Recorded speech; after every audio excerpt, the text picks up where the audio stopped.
ನಮಸ್ತೆ, ನನ್ನ ಹೆಸರು ಪ್ರೀತಮ್ ಅಂತ. ನಮ್ದು ಶಿವಮೊಗ್ಗ. ಏನೋ ಹೇಳ್ತಿದ್ರಿ, RSS ಬಜರಂಗ್ ಬಳಿ ದಳ ಏನ್ ಮಾಡ್ಕೊಳಕ್ಕಾಗತ್ತೆ ಅಂತ.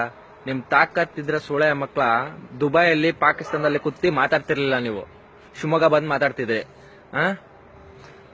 ಏನ್ ಅಲ್ಲಿ ನೀವು ಯೂನಿಫಾರ್ಮ್ ಅಂತ ಕೊಟ್ಮೇಲೆ ಕಾಲೇಜಲ್ಲಿ ಯೂನಿಫಾರ್ಮ್ ಹಾಕೊಂಡು ಹೋಗ್ಬೇಕು. ಶಾಟ ಅರಿಯಕ್ಕೆ ಬುರ್ಕಾ ನಿಮ್ಮ ಅವ್ವ ನಿಮಗೆ ಹೆಂಗ್ ಬೇಕಂಗ್ ಅಷ್ಟು ತಾಕತ್ತಿದ್ರೆ ಸೂಳೆ ಮಕ್ಳ ಮಾಡ್ಕೊಳ್ರಿ. ನಿಮ್ದೇ ಕಾಲೇಜ್ ಸಪ್ರೇಟ್ ಮಾಡ್ಕೊಳ್ರಿ. ಹಿಂದೂಗಳು ಕಾಲೇಜಿಗೆ ಯಾಕೆ ಕಳಿಸ್ತೀರಾ? ಹಿಂದೂಗಳು ಹುಡುಗಿಯರಿ ಮದ್ವೆಯಾಗ ಹಾಕ್ತೀರಾ ಸೂಳೆ ಮಕ್ಳ? ನಿಮ್ಮ ಅವ್ವನ್ ತುಲ್ಲು ಸೂಳೆ ಮಕ್ಳ. ನಿಮ್ ತಾಕತ್ತಿದ್ರೆ ಬರ್ರೋ ಶಿವಮೊಗ್ಗಕ್ಕೆ, ಅವಾಗ ಮಾತಾಡ್ರೋ. ನಿಮ್ಮ ಅವ್ವನ್ ಎಷ್ಟು ತುಣ್ಣಿಗೆ ಹುಟ್ಟಿದ್ರ ಸೂಳೆ ಮಕ್ಳ ನೀವು. ನಿಮ್ಮ ಅವ್ವನ್ ಹೋಗ್ತಾ ಇದ್ದಿ ಸೂಳೆ ಮಕ್ಳ. ನಿಮ್ಮಮ್ಮನ್ ಬರ್ರಿ, ತಾಕತ್ತಿದ್ರೆ ಬರ್ರಿ ಶಿವಮೊಗ್ಗ ಬರ್ರಿ. ಶಿವಮೊಗ್ಗ ಬರ್ತೀವಿ ಅಂದ್ರಲ್ಲ, ಬರ್ರಿ. ನಿಮ್ ತಾಕತ್ತಿದ್ರೆ ತೋರಿಸ್ತೀವಿ. ನಮ್ದು ತಾಕತ್ತು, ಹಿಂದೂಗಳದ್ದು ತಾಕತ್ತು ತೋರಿಸ್ತೀವಿ. ನಿಮ್ ಮುಸ್ಲಿಂ ತಾಕತ್ತು ತೋರಿಸ್ರಿ. ನಿಮ್ಮ ಒಂದು ತುಲ್ಲು ಅರ್ಧ ತುಣ್ಣಿ ಸೂಳೆ ಮಕ್ಳ. ಅರ್ಧ ತುಣ್ಣಿ ಹಿಡ್ಕೊಂಡ್ರೆ ನಿಮ್ಗೆ ಅಷ್ಟು ಇರ್ಬೇಕಾರೆ ನಮ್ಗೆ ಎಷ್ಟಿರಲ್ಲ.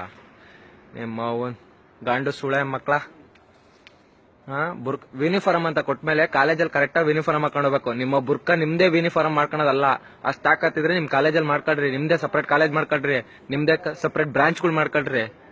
ಹಿಂದೂಗಳದ್ದು ಯಾಕ ತುಣ್ಣೆ ಉಣ್ಣಕ್ ಬರ್ತೀರಾ ಸೂಳೆ ಮಕ್ಳ? ಹಿಂದೂಗಳದ್ದು ದುಡ್ಡು ಬೇಕು, ಹಿಂದೂಗಳದ್ದು ವ್ಯವಹಾರ ಬೇಕು, ಎಲ್ಲ ಹಿಂದೂಗಳದ್ದು ಬೇಕು. ನಿಮ್ದು ಅಷ್ಟದಿದ್ರೆ ಅಷ್ಟೇ, ನಿಮ್ದೇ ಎಷ್ಟೈತೆ ಅಷ್ಟು ನೋಡ್ಕೊಳ್ರಿ. ಮುಸ್ಲಿಮ್ದವ್ರದ್ದು ಗಂಡು ಸೂಳೆ ಮಕ್ಳ.